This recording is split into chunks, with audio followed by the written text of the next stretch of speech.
welcome everyone from the Japan Society of Boston.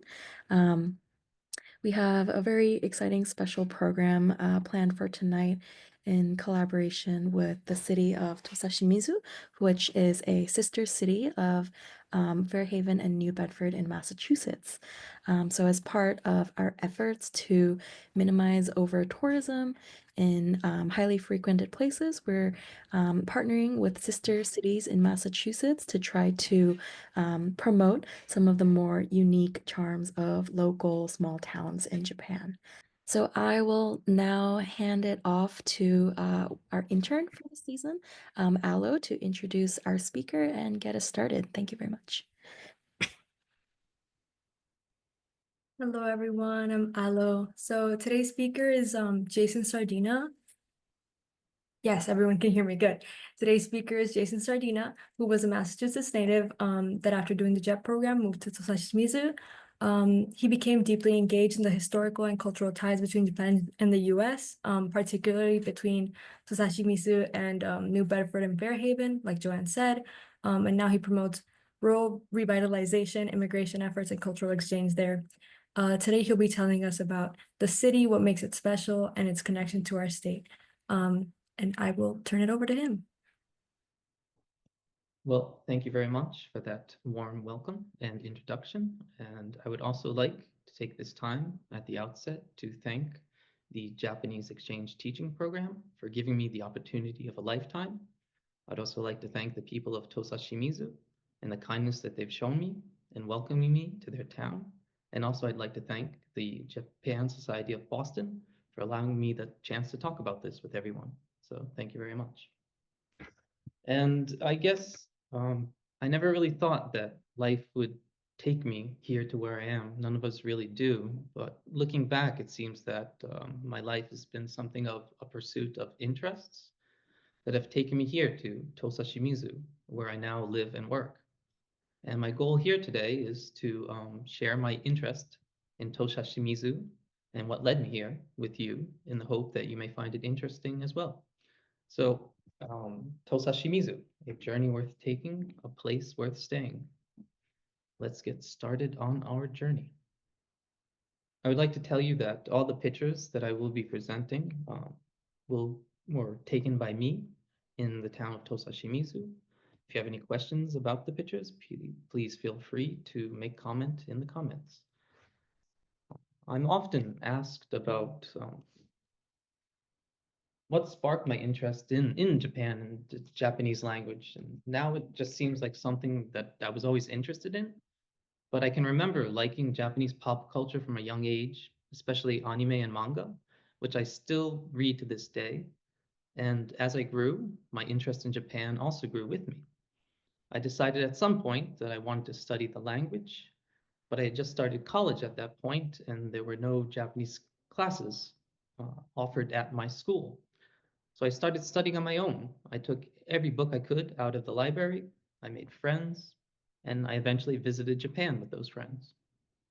But it seems that self-study can only take you so far, and I eventually signed up for an intensive summer language program at Middlebury College in Vermont, which ended up taking all of the knowledge that I had of Japanese at the moment and completely reset my foundation of the Japanese language. And it's upon that foundation that my current Japanese language skill is built upon. So I have Middlebury School to thank for that as well.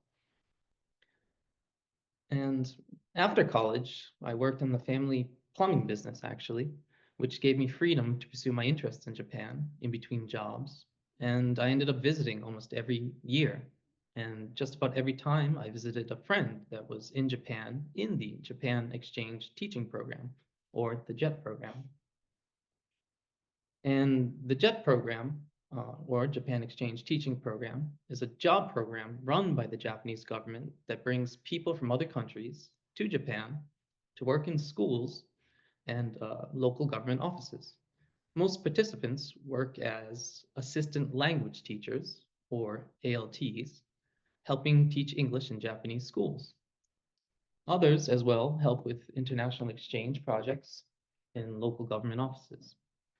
The goal of the program is to improve English education and to promote cultural exchange between Japan and other countries. And at some point after college, I reached something of a crossroads in life. And when thinking about what step I would take next, I remembered a childhood dream I had to become a teacher. And so, coupled with my interest in Japan, the JET program seemed like a perfect fit. So I applied. I was accepted, and um, I was placed in, my contracting organization was in Tosashimizu.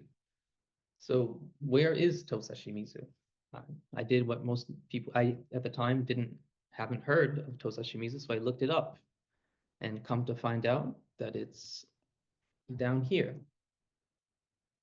on the island of Shikoku, which is known for its vibrant and lush nature, and the Shikoku pilgrimage, which is a pilgrimage of 88 temples around the periphery of this island of Shikoku. And in Tosashimizu, down here, which is on the southwestern most tip of the island of Shikoku, there's also a temple, the 38th temple of the Shikoku pilgrimage down here, which happens to be the most distant temple on the entire pilgrimage from any other temple on the pilgrimage. And Tosashimizu itself is also considered rather far. In terms of distance from Tokyo, it's considered the farthest city in terms of distance from Tokyo. So once arriving in Tokyo, you'll still have to take a plane down here to Kochi Prefecture, Kochi City, from which you'll take a bus and then a train, which will bring you close, but not all the way to Tosashimizu, because there are no train stations in Tosashimizu. So you'll have to take a bus to come down to Tosashimizu. All in all, the trip from Tokyo with transfers could take you up to about 8 hours, I'd say. So Tosashimizu is rather far. But once I arrived here, this is what I was presented with. It was a landscape, a scenery that I had yet to see in my life experience. There were mountains, rivers, oceans, and city all packed together in such close proximity. I don't think I've seen as many colors blue in my life ever before. I actually really love this picture that was taken by a Mr. John Dow, who's a YouTuber who visited Tosashimizu a few years ago, and he took this picture and he shared it with me, and now I'm happy to share it here with you. It's a personal favorite of mine.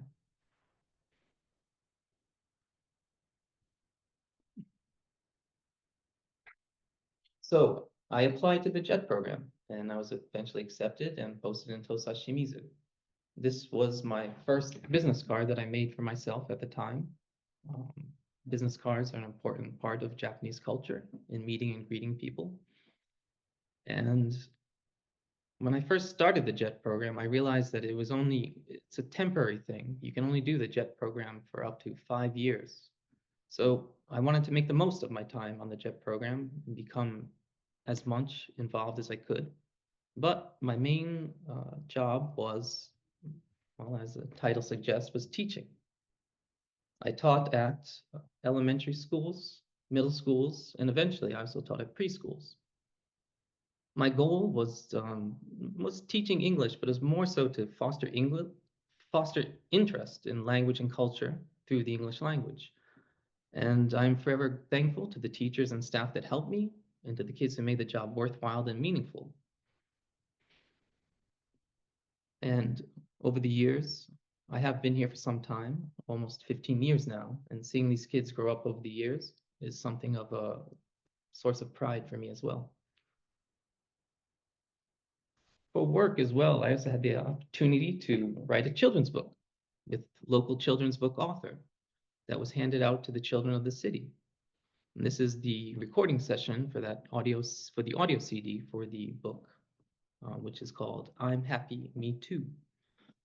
I also started an English conversation group with the ALTs that the ALTs in Tosashimizu are still currently running. The English circle that I started years ago is still in existence. But outside of work from my 9 to 5, I also wanted to, well, further immerse myself in the town. So I put myself out there to participate as much as I could in the town. And in my free time, I participated in local festivals. I volunteered at Christmas and Halloween celebrations, and there are Christmas and Halloween celebrations here in Shimizu. And to this day, I still participate in this Santa program, the Business Trip Santa, which is run by the Tosashimizu Seinen-dan, or youth group organization, which they receive invitations from parents throughout Shimizu. And on Christmas Eve, we dress up as Santa Claus and go out to deliver presents to the kids in town. And I started it almost 15 years ago, and I'm still doing it today, every year. It's something I really love doing. Also, on my time, I ended up making friends with the Tourist Association, and I ended up helping out at events that the Tourist Association ran throughout Shimizu throughout the year. I found it really fun to be out there in the community, to be working and interacting with everyone.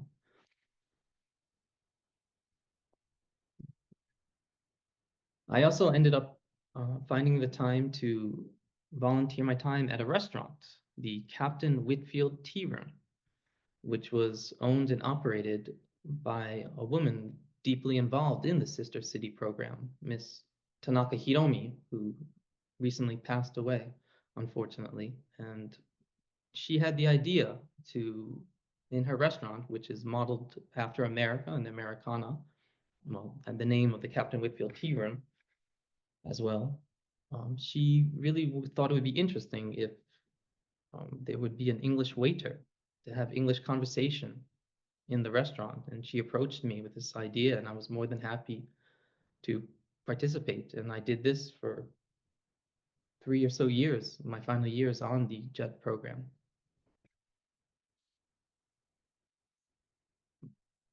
But Shimizu was a wide open place for me to explore. And when I first arrived here, I didn't have a car. And I didn't think I really needed a car. I had a bicycle, and a bicycle was enough for me to get around in town. But it was just a normal bicycle with baskets, good for shopping and stuff like that. But I wanted to explore more, so I eventually bought this bicycle because I wanted to go out and explore, as I mentioned already. And a bicycle ended up being a really great way to explore Tosashimizu. There's not much traffic on the roads, and the scenery is beautiful. On this one trip, however, I ended up leaving with no real destination in mind, and I ended up, as you can see, on top of a mountain. And that is how bike trips go sometimes in Shimizu. Um, I loved the town that I was in, and I wanted my friends and family to experience it too. So I realized that having a bicycle wouldn't allow me to be able to show my friends around. So I eventually bought a car, which allowed me to pick up, well, the first friend that visited me. He came from Hokkaido, actually. And when I asked him what he wanted to do, he said he wanted to go fishing. So we just went out there and we fished all day. I don't think we actually caught any fish, but we still remember this day quite vividly, and that's the kind of impact that just being here can have on you. Also, my family has come to visit me a few times, and I really enjoyed being able to show them around the town that I called home at the time. Over the years, I told them that I was happy, and I really liked it out here. But when they came to visit me, they were finally able to see it with their own eyes, and they told me that they get it. They understood why I was happy out here, and that made me really happy. But as I mentioned earlier, the JET program it's temporary. It's only something that you can do for 5 years. But I treasured the connections that I made, the friends I made here in Tosashimizu, and I wanted to stay. I wanted to stay longer. I wanted to live my life here. But that wasn't possible on the JET program. And I came to find out later, actually, that a group of citizens, led by Miss Tanaka Hiromi, that I will forever be indebted to, petitioned the city. And as a result, in my 5th year, I was offered the chance to apply and work for the city. So I did just that, and I was hired. So on a Friday, I finished my last day as an ALT, and on the following Monday, I was working for the Department of Tourism and Commerce in the City Hall of Tosashimizu. I found it actually kind of a beautiful coincidence, I guess you could say, that during my time as an ALT, the exploring of Shimizu, the helping out at events, ended up becoming my job here in the city, which I was very proud and happy to have. So, and this is my new business card that I had that made for me, keeping the same theme of these fish, which is the Tosashimizu Saba, or mackerel, which is a famous fish here from the town. And then being a government employee, I am a government employee here in Japan. It's still kind of strange for me to say it, but the stamps are very important as signatures in America. In Japan, even though it's gotten easier and a lot of stamping has been abolished, there's still the need for stamps. And this is my stamp, which says Jason, that I stamp all the documents that I create or view or approve of or don't approve of. And yeah, so and one of the jobs that I had outside, well, I was working in the tourist department and running events, planning events, and tourism promotions. I also had the job title of a foreign language specialist. However, that was only limited to English. And what that allowed me to do, or what I ended up doing with that, was translating a lot of pamphlets and literature from Japanese, which at the time there wasn't much information on Tosashimizu in English. So this was actually one of the first pamphlets that I translated. And this little catchphrase here in the middle translates something to this, the southernmost tip of Shikoku. And at the time, I found that this probably wouldn't ring as much to an audience outside of Japan. And I tried to come up with something different. And so I came up with Take the Trip, which lets you know that it's quite far to get here, but then it's also worth it because there's scenery like this waiting for you. And now, since we have this tourist guidebook opened up, I would like to give you a quick little whirlwind tour of Tosashimizu, starting with um, this place right here, which is in a place called Tatsukushi and Minokoshi in Tosashimizu. And this is a coral reef cluster that's here in Tatsukushi Bay. And the best way to see this coral is by taking a glass bottom boat tour, which leaves from the harbor out here.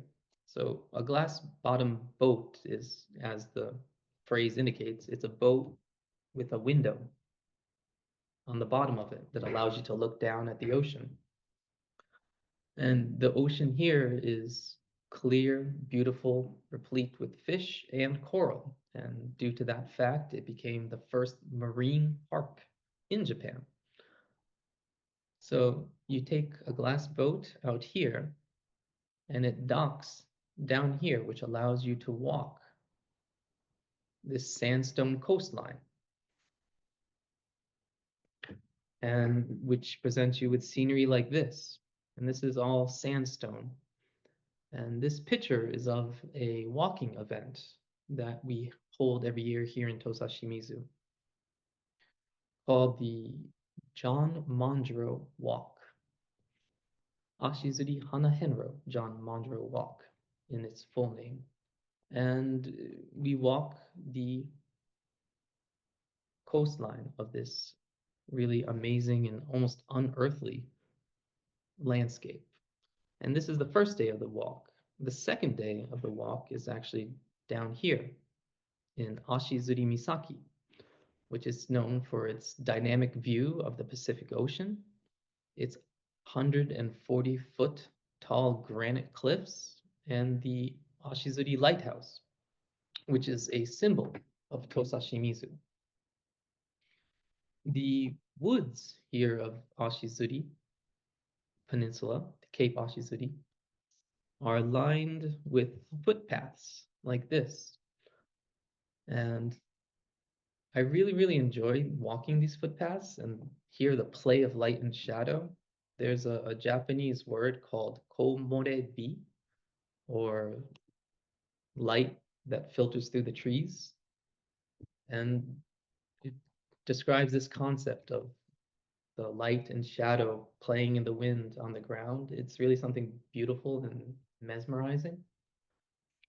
And these paths are lined with trees, and these trees are actually camellia trees, which is the city flower that blooms in February, they're actually in full bloom at the moment right now. And the walk that I mentioned earlier, the John Mondro walk, takes place in February to coincide with the blooming of these flowers. Also at Ashizuri, there are cruises that you can take from the port to view the lighthouse from the ocean. And it's quite a different view, to put it quite simply, to view this from the ocean. And the Ashizuri Lighthouse has stood here on the coast. Well, it's a symbol of Tosashimizu and the Ashizuri Cape. Has stood in its present spot for more than 100 years. And in its current shape, in its current construction, it was built in 1960. And it is still in operation to this day.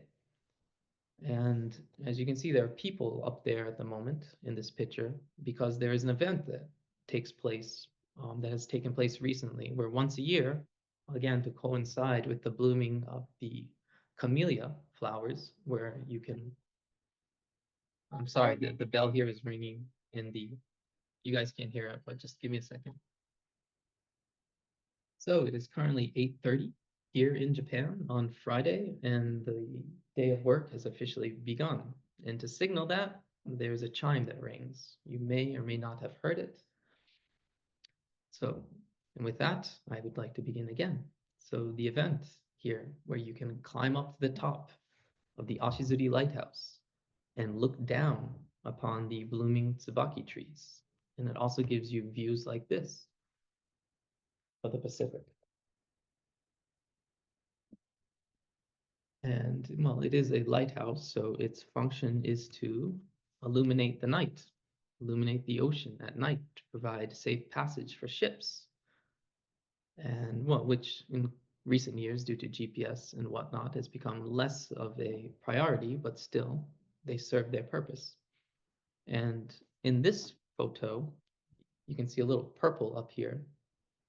So this is a observation point where I actually took the previous picture of the lighthouse. And on this evening, we held an event called Ashizuri Kirari, which is an illumination event where in winter, usually November, for a weekend, we illuminate the local temple and the surrounding area of Ashizuri. This is the 38th temple on the Henro pilgrimage, the Shikoku pilgrimage that I mentioned earlier, that goes around the periphery of Shikoku. And every year the illumination changes just slightly, but I really like this event, which is an event when I was in the tourism department that I ran and planned every year. I find it's really a surreal and kind of peaceful atmosphere at night. Like it's really, really beautiful.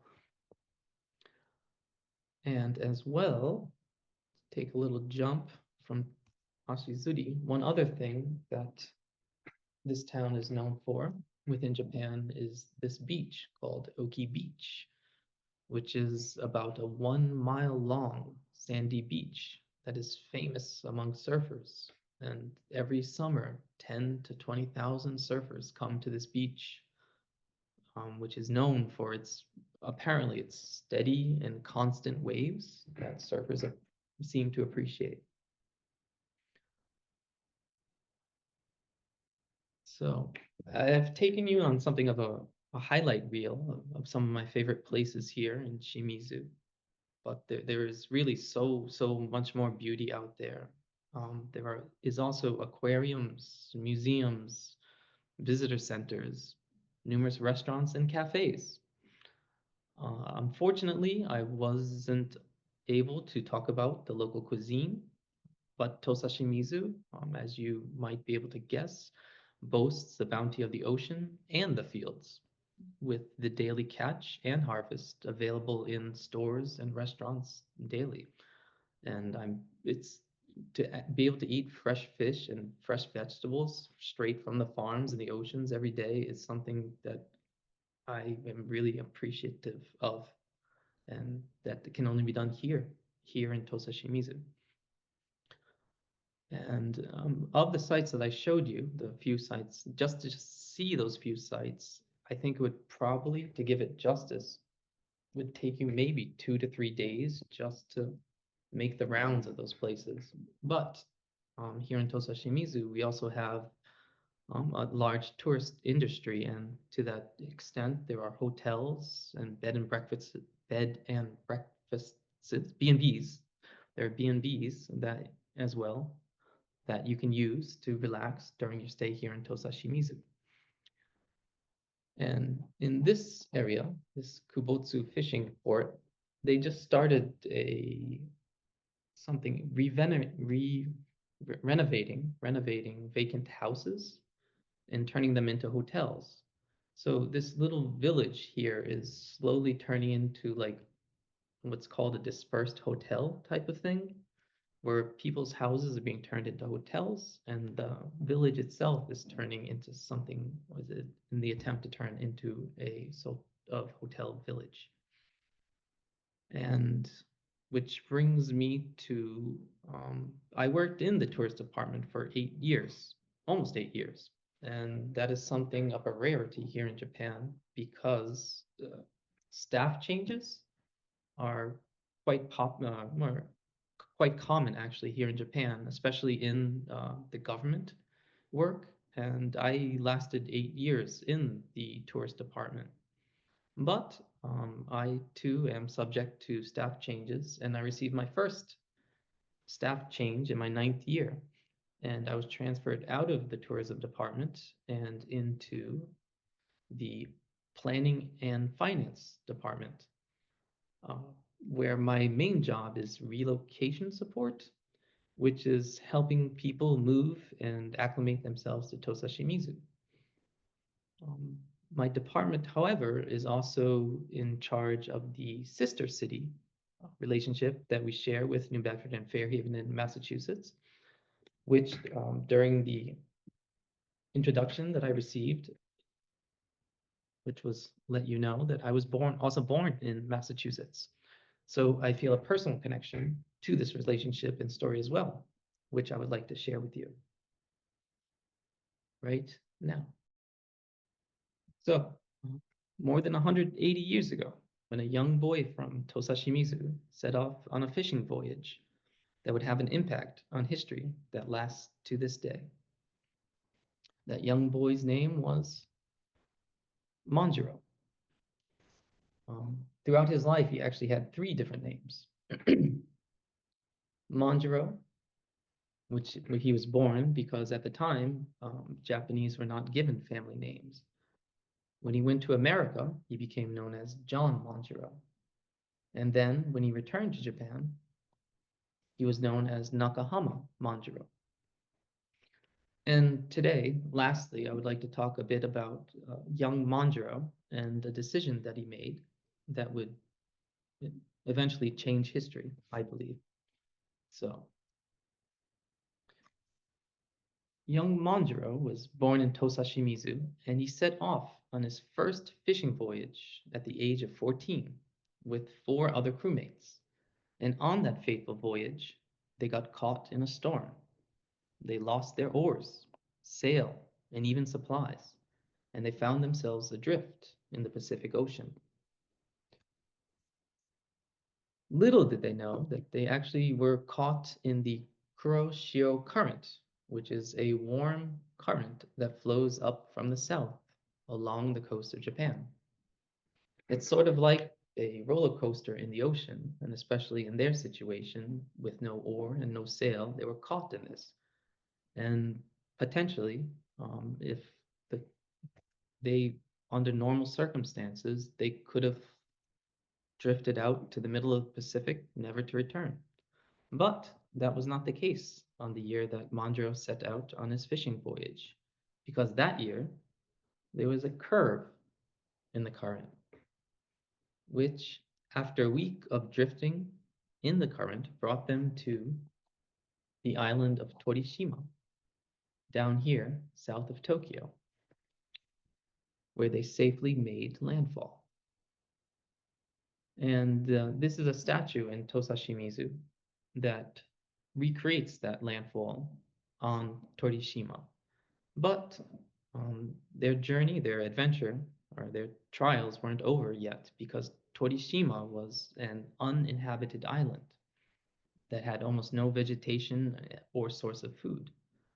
But it was thanks to the unnerving spirit of young Manjaro here that he and his crewmates survived for just about 6 months on the island when a whaling ship called the John Howland out of New Bedford, Massachusetts, that was captained by William Whitfield, arrived at Torishima. The ship arrived not to save Manjaro and his friends, but their goal was to look for food because it was known that Torishima was a source of sea turtles, which whalers used for food back in the day.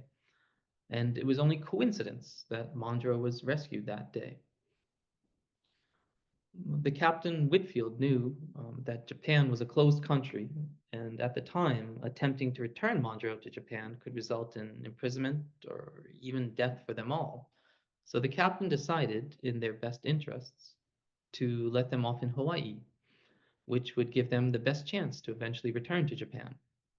But the captain was impressed by Manjaro, his curiosity, his courage, and his intelligence, and the captain made Manjaro an offer to come back to America to live with him. And that young boy of 14 years of age, young Manjaro, who just survived being lost at sea and given the chance to stay with his friends and in the hope to eventually return home to be left in Hawaii, he actually chose to continue the adventure on to America. And to this day, I'm amazed at that decision, the decision making of a young 14-year-old boy after that trials and tribulation to not end it, to continue the adventure. And it was with that decision that Manjaro's world just opened wide up. He took on a global perspective. His adventures took him to America and beyond. And eventually, it also took him back home to Japan, where he was able to share his story with his native Japanese. I find this story truly, truly inspiring, where the kindness of a sea captain and the spirit of curiosity and adventure of one boy has led to more than 180 years of international friendship, most notably between the descendants of Manjaro and Captain Whitfield, who are still friends to this day.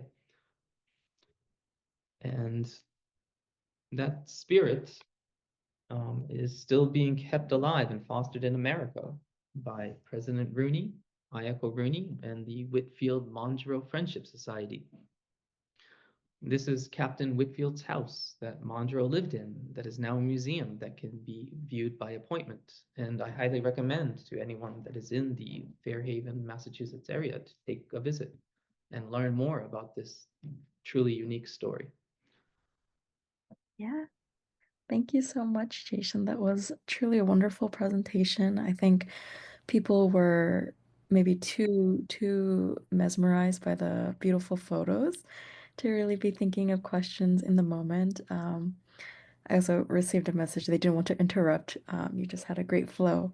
So I think we have just about 15 minutes for questions now, and I see some coming in. We'll definitely get to as many as possible tonight, and we're welcoming any range of questions about Jason's personal experience, working for the city, working for Jet, about Tosashimizu, even logistical questions about visiting. Jason is kind of the expert here, um, and just general questions about experiences in Japan. But thank you so much, and we'll get into the questions now. Um, Along with chat, I just wanted to mention if anyone does want to voice their questions, feel free to, if you could use the raise hand feature in Zoom, which is under React. Yes, you're welcome to voice your question as well, but we'll get started in the chat. Um, so we have a question from Kevin who asked if you happen to know how old John Manjiro was when he returned to Japan. Yes, it was about 10 years after he was saved from Torishima. So he was about 24, 25, I believe, when he returned to Japan. And he actually made the money to return to Japan by participating in the California Gold Rush. Really just such an adventured person. I'm, I know a couple of our members have mentioned there are a couple of books about his life if anyone is interested, kind of reading further about this miraculous journey. There are quite a few kind of publications out there where you can learn more in depth. I see a hand from the audience, so I'll just jump to that um, right here. Nadav. I've actually seen you before. We grabbed Kura Sushi together, and you were telling me about how you started the what was it? The sister ship with New Bedford and Tosashimizu, and that kind of made me curious because what is it? There are still some cities in Massachusetts and some parts of Japan that don't have sister city relationships. So I was just wondering if that if what was it like that if people who get into the jet program who get placed in some of the most in some random areas that could possibly open the door for more sister city relationships in the future and maybe spread more awareness for off the beaten path areas. Yeah, thank you very much. Long time no see. But yeah, the I was positioned here in Tosashimizu, and it's a funny trick of fate, serendipity, I guess, that I was born in Massachusetts, that I share this kind of, well, something of a reverse Manjaro situation, living here in Tosashimizu in his hometown now. But yes, the JET program, it's not, well, where you're posted, it's not certain. You could be posted almost anywhere throughout the country, it seems. But I was fortunate to be placed here, where I think I'm most needed and where I most want to be. We also have some just general, really kind comments in the chat. So thank you for that. I am going to probably go through the raised hands first and then return to the questions in the chat. But I see Brittany had their hand up first. Hello, thank you so much. It's really been a pleasure learning about this. I haven't been to Japan yet, and I'm an artist, and I very much want to visit Shikoku as a painter. And I was curious if you know of any art opportunities that might be in that area. Unfortunately, I'm not aware of anything Okay. like that, but here in town, I mean, there are artist communities, there are painters, there are circles and stuff like that, and they display locally. There's also museums and, well, throughout Japan, I think cities have their own city art displays or city where they curate art from the citizens and stuff like that. And Okay. I don't create, but if I were to, I'm more than able to submit work to these displays that the cities put on. So yeah, there are opportunities, I guess, and starting local, I guess, would be a good chance to do so. Thank you. Thank you. I hope to see you in Shikoku someday. Jumping to one question in the chat, Norm asks, are there other Americans living in Tosashimizu, and can you say more about that? There's actually one of them here in the Zoom with us at the moment, Dylan, who works at Shimizu High School. There are also two other ALTs that work here in the City Hall that visit the middle schools, elementary schools, and preschools in Shimizu. Steve, it looks like you have your hand up if you want to make a question or comment. Well, can you hear me? Yes. Awesome. Jason, what a treat to hear your story. Even better, well, maybe not even better than seeing you in person, because seeing you in person was terrific at the Whitfield Manjuro House. It was a great pleasure to be able to enjoy that with you. I would say that in response to the question about sister cities, that I have one little bit of input, which is this. There are more sister cities between Japan and the United States than any other two countries on the planet. Over 400 sister cities. It's remarkable. And all it takes is the kind of enthusiasm that is being expressed in this conversation right here. So if someone has an interest, pursue it. I think it's quite wonderful. And I always feel like what happens in those kinds of relationships between communities is what Manjuro and Whitfield did for each other, what the families continue to do to this day, which is to build bridges of shared values. So, Jason, you're amazing. Thank you for your story. It's really quite wonderful. Steve, thank you so much for participating today. It's great to see you again. Thank you so much Awesome. for your comment. It's kind of the mission of what we're doing here at the Japan Society, as well as the numerous other Japan societies across the US. It's just being here as a resource to help build a bridge between the two countries. Next in my questions in the chat is actually Jack's Oh, question. great. I'd like you to ask that in your own words. Yes, thank you so much. I was able to tour the Whitfield Museum in Fairhaven, thanks to the coordination between JSB and the society there, especially Jerry Rooney and his wife. And I think she was saying that every few years there's a group from Fairhaven that visited um, the uh, the area in Tokashimitsu. And I was wondering if that was still going on, because I have been enamored with the story since I was a librarian, and I just have a stack of books, including some small run books like Drifting to the Southeast, that I adore these books. And the opportunity to come with a group of people who just love the story and what that has done for our joint histories would be an awesome experience.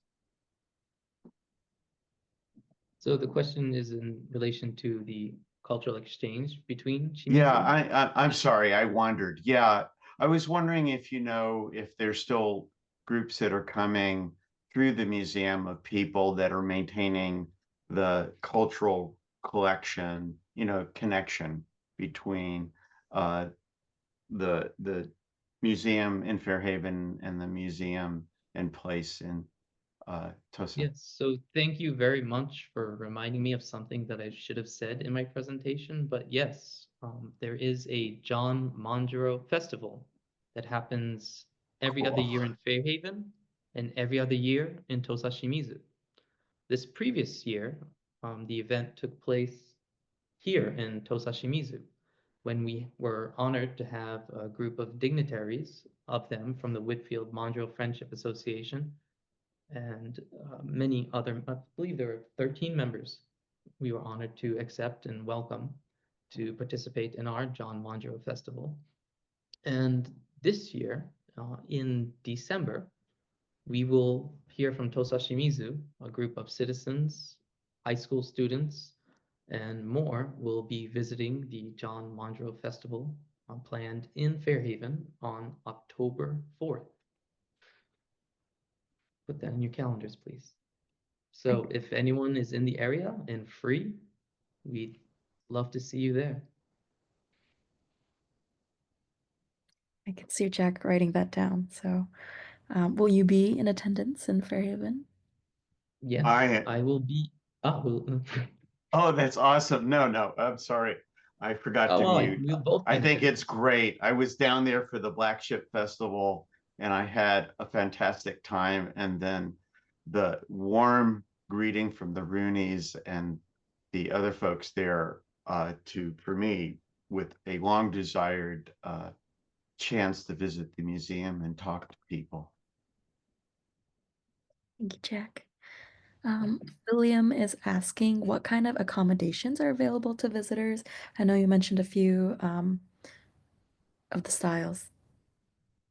So there are large-scale hotels. There's one luxury hotel actually here in Shimizu as well. But a majority of the lodging is something called minshuku, which are family-owned lodgings, similar to a B&B, I guess. So, and if you have any questions about where to reside or where to lodge, I'm more than willing to accept questions. And I'd be happy if the JSB would share my email address with everyone too. Yeah. And I'd be more than happy to field questions even after the event is over. Chrisanne, excuse me if I'm pronouncing your name incorrectly, but they're with the Tourism Bureau for Southeastern Massachusetts, which includes Fairhaven and New Bedford, and they're asking if you have any ideas on how we can interact as sister cities more in the future. Well, a good start would be to contact the Whitfield Monjaro Friendship Association. Get involved with them, and that would allow you to get involved with us here too in Shimizu. So, And for everyone interested, I think Naoko has dropped a link for their website, the museum, the house, in the chat as well. Not sure if you know this one, but Haley asks, how long would you need to live in Japan to apply for citizenship? I'm currently under a working visa, and I have the longest visa at the moment, which is 5 years, and I have to apply for it and renew it every 5 years. But from what I've read, after 10 years, you can apply for permanent residence, which is something I've been meaning to do, but not getting around to. And it's based on a point system, from what I've heard. So based on what you do in Japan and how you contribute to Japanese society, you are given a point system, and that determines whether or not that you're given a visa. Residence visa was the question. Uh, Citizenship, but I think Citizen. I'm sorry, I'm not familiar with citizenship whatsoever. David asks, do you interact with other Manjiro friendship groups in the US? Um, I have had the pleasure to interact with Steve, who is a member of one of those groups in America. And there are many groups here in Japan as well. Manjaro friendship groups, appreciation groups, on all levels. So, I mean, it's amazing the amount of love and respect throughout the world in regards to Manjaro and Whitfield and this friendship. I mean, I think friendship can really save the world, actually. So I think it's really important and something that should be pursued. Totally agree. We were just kind of commemorating, I think last year was the 80th anniversary of the unfortunate nuclear bombings in Japan, but less than a century later, we have, as Steve mentioned, one of the strongest inter country, not just politically, but on a person to person basis, I think. Um, all thanks to people like Jason, like Steve, who are supporting that relationship from the grassroots level. Um, Norm asks, can you give us some idea about the weather and best time to visit? Jap- This Tosashimizu is fairly subtropical. So I've heard in American standards, it's like South Texas next to the Gulf. It gets really, really hot and humid like that. So if you're fine with that, I highly recommend the summer. It's beautiful, it's vibrant, it's green. There's so much marine activity and things to do. But if the heat, if you're not good with the heat, I highly recommend the spring and autumn, which are well, much, much shorter, but it's much more cool, allows you to relax and enjoy more leisurely type of Shimizu. The winter is kind of, it doesn't get very, very cold. It's maybe 0 uh, Celsius, 0 Celsius, 32, I think, is probably about the coldest it gets. It did snow the other day, as I mentioned earlier, but that's something of a rarity. It's fairly mild year round, and also though it does get cold temperate-wise, the ocean stays rather warm year long, so you can go diving pretty much year long in Shimizu. And there are also surfers who put on the bodysuits and still surf during the winter as well. Well, we unfortunately are at 7, so that is about time for tonight's program. In the interest of time, I will ask, if there's any final comments or questions in the chat or either through voice, we can take them, but um, it is just the beginning of Jason's workday in Japan, so we don't want to take up any more of his time. We really appreciate Don't worry, I'm on the clock. It's cool. part of the job. Um, but yes, we really appreciate this wonderful program, kind of kickstarting our planned series to hopefully highlight some more of these smaller yet totally worth it the trip. I think, as you said, take the trip. Um, we hope some of you will as you we can share Jason's information to any of you who maybe are hoping to plan a trip, ask any questions you may have. Um, and yeah, please keep in touch with Jason, City of Tosashimizu, on the US side with Fairhaven, New Bedford, and the Whitfield Society, and then with Japan Society of Boston as well, where we offer both programs like this one online, as well as in person around a bit closer to Boston. Um, I'm not seeing any more comments, but there were plenty of warm wishes and compliments to Jason. So again, thank you so much for being such a great speaker tonight. Well, thank you as well. It was great to be here and share my experience. I hope everyone enjoyed it as well.